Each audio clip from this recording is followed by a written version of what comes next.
Hello guys, welcome back to my video. ဖူဖူပါ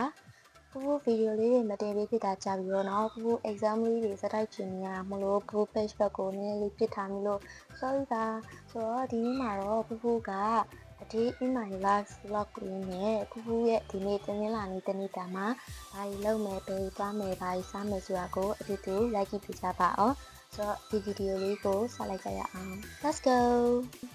မနက်ခင်းဖူဖူဘယ်ချိန်မှနိုးလာတာနဲ့ဒီလိုမျိုးတစ်ပင်စိမ့်စိမ့်လေးတွေပြတော့လို့ရှိရင်ဒီ nature ရဲ့အလှတရားလေးတွေကိုကြည့်လိုက်လို့ရှိရင်စိတ်ကလုံးဝအေးချမ်းပြီးတော့လေစိတ်နှလုံးချမ်းသာပြီးတော့အရန် fresh ဖြစ်တယ်လို့ခံစားရတယ်ဆိုတော့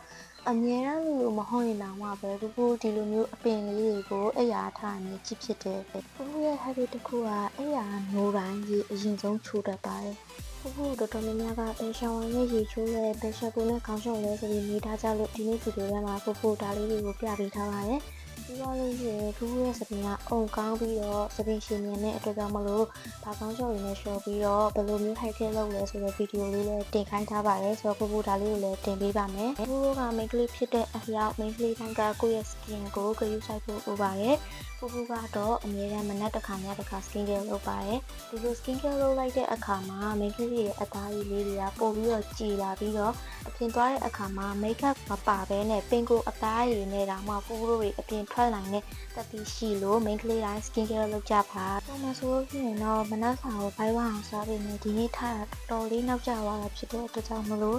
ပါမုန့်နှလုံးနဲ့ coffee တစ်ခွက်ပဲ breakfast အနေနဲ့စားပါတော့မယ်အားလုံးကြားပြီးရတဲ့အတိုင်းပဲအုံနောက်ကမနက်စာမစားရင်အလုံးမလုပ်ဘူးဆိုလို့မနက်စာအရင်စားပါတယ်ပြီးရင်အလုပ်လုပ်ပါတော့မယ်သူရဲ့အလုပ်က work from home ဖြစ်တဲ့အတွက်ကြောင့်မလို့အများအိမ်မှာပဲနေပြီးလုပ်ရတယ်တခါတလေကျတော့မှပဲအပြင်ထွက်ပြီးတော့လုပ်ရတာလည်းရှိပါတယ်မနက်ကဖူဖူ breakfast စားနောက်ကျရဆိုတော့ lunch ကိုအခုမှစားပါတယ်တနေ့လုံးမှာဖူဖူအပြင်ကိုတစ်ခါထွက်ပြီးတော့တစ်ပင်လေးဓာတ်ပုံရိုက်နေတိမ်မျိုးဓာတ်ပုံရိုက်နေဒါကြီးလောက်ပါတယ်ဒါတော့ဖူဖူရဲ့ဝါသနာတစ်ခုလိုဖြစ်နေပါပြီ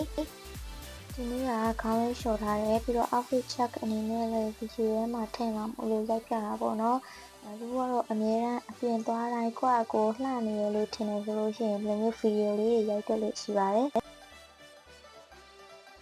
လုံးဝ